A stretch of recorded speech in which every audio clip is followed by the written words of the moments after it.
Hello, just making another video explain a few things.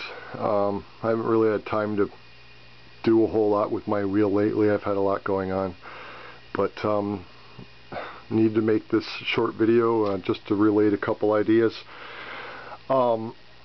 Basically, I believe now that you can make a self-running Bedini wheel. The key is in the commutator.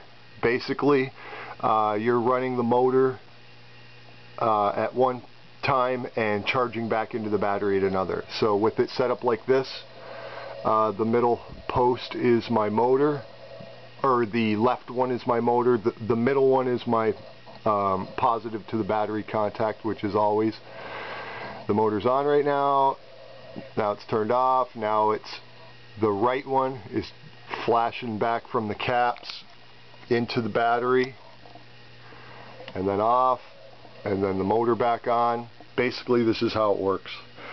This will enable you to get your wheel to self-run. You're not going to get a real good picture of it with me just starting it up right now, but I don't have time right now to get right into it. You can listen to what I say and research it and do a little reading on Bedini, or you can choose not to believe me. But this wheel will run by itself. It does kind of a remarkable thing. What I'll do is let it get up to speed. I'll crank my pots open.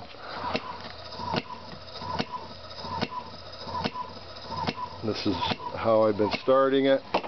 Let it get up to speed, which takes a long time because this wheel is much heavier. I kind of ruined it when I was drilling the axle hole and had to butcher it to get it together, and I'm going to be making another wheel sometime, but wanted to show you this effect, or tell you about it anyways. Basically, I have two driver coils, there, and then there's 4 pickup coils. The driver coils are like the motor in the Bedini 1984 concept. The 2 driver coils replace the motor. You got run positive, run negative, just like a motor would. But you also get a charge out of these circuits, right? So you have that running into a battery as well. You can't have the charge run the run. As anyone who's tried it knows, it melts everything. Then you have the pickup coils picking up a charge in your capacitor, and as my wheel speeds up, which takes a long time for, the charge in the capacitors goes up. This will go up to about 40 volts. What you want to do is well, I've learned to know this wheel and the weight and how the batteries like these coils. But anyways, basically what happens is I tune my circuits down to their happy spot. The battery, as any of you who's used a Bedini circuit knows, initially goes down pretty quickly. Well, what happens is I'll let it get up to speed, tune it back down to its sweet spot, and then I'll flick my energizer switch, and the voltage that it has dropped down to initially, like this started at 1234 or 5 or something like that, so it's dropped 1/10 of a volt already. Basically, by doing what I just explained, you flip the energizer switch and it stays right where you put it, if you have it tuned properly. The strength of the battery in relation to the coil, or that's how I'm reading it. Perhaps someone else with a better understanding of this type of thing could explain it to me. Please feel free to. I highly suggest to anyone buy Bedini's book and read it. I wish I would have done that. I think I would have saved myself about 2.5 months worth of work. You should believe everything that he says, because it all means something, but this wheel will run itself. Now, the interesting thing that I've found is that when I flip the energizer switch to flash that voltage back into the battery, you know, in those instances to keep it charged, it will, if I flip the energizer now, there's 19 volts, or say when there's 30 or 40 volts in there, it'll stay where it is, and actually it will start to charge. It'll go up. Like say if I flicked it now at 1223, it would go up to say 1225 for a while. And as my wheel would then actually start to slow down to a speed where this voltage is just above your battery voltage, and then it stays there. Honestly, I've tried it for overnight, hours on end, and it stays there. And then when you turn the switch off, it rebounds back to where it was when you started. But it's pretty clear to me now that Bedini had things set up this way with driver coils instead of the motor. You got a run battery, a charge battery. This one doesn't get depleted. This one charges up regularly, just like you guys have seen on your circuits, with, you know, good voltage, good current. But anyways, I think what he's done is he's hooked his wheel up this way, getting it to self-run, and then with more coils obviously into this charging bank.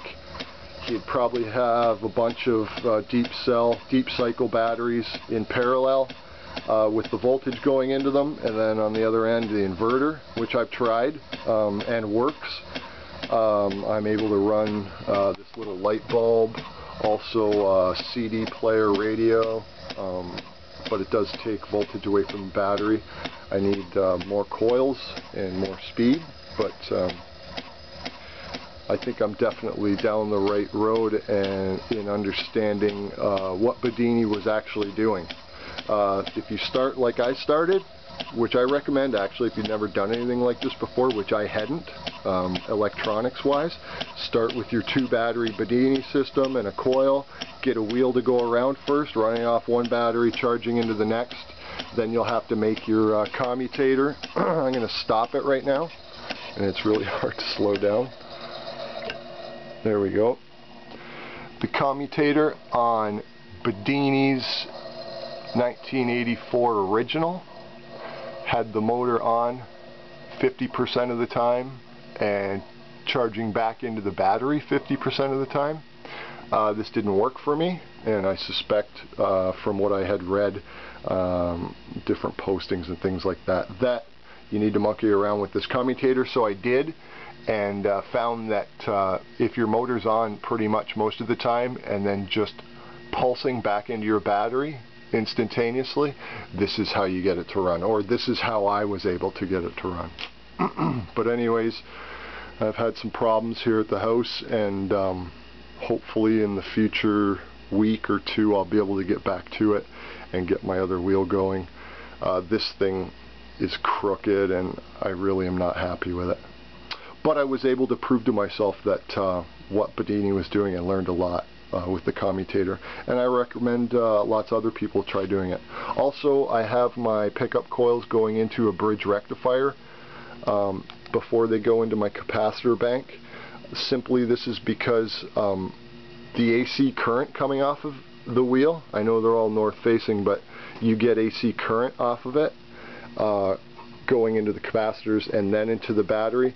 It's really hard. You can't see what's going on with the battery because you have to have it on DC reading, and it's flashing that AC current in there, and it's up and down and all over the place.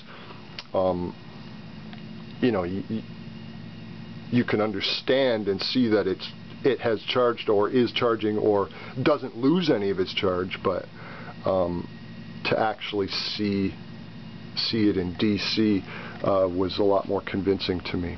Anyways, this is my longest video. I'll be making another one of my new wheel hopefully as soon as possible.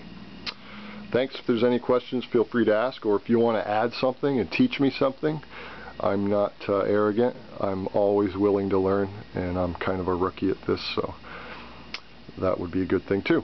I'll talk to you later. Bye-bye.